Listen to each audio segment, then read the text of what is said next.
In today's video, I'm going to teach you how to direct download files from Google Drive using a custom download button in Webflow.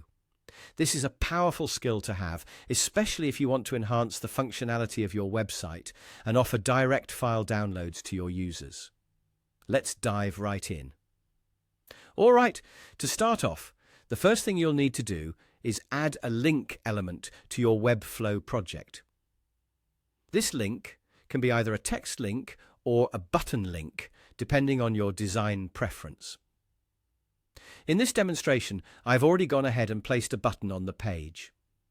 If you're following along, feel free to design your button according to your website's style. Once you've got your button or link element in place, it's time to connect it to the file you want users to download.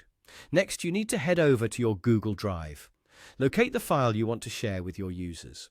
When you've found the file, simply right-click on it to open the context menu and choose the option to get the shareable link. This is a crucial step because the link you copy will be what directs your users to download the file directly from Google Drive. Once you've copied the link to your clipboard, we can move on to the next step in Webflow.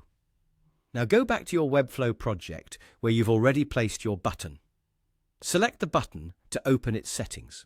You can usually find the Settings tab on the right-hand side of the Webflow Designer interface. In the Settings panel, scroll to find the Link Settings section. Here, you'll want to change the type of link to URL. Once you've set the link type to URL, you'll see a text box where you can paste the link you copied from Google Drive. Go ahead and paste the link there, and there you have it. Your button is now set up to allow direct downloads from Google Drive. But before you finish up, it's important to test everything to ensure it works smoothly.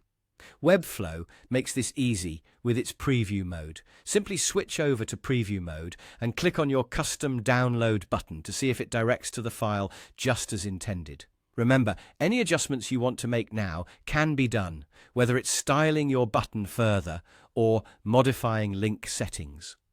Testing thoroughly helps catch any overlooked issues, ensuring your users have the best experience possible. And that's it.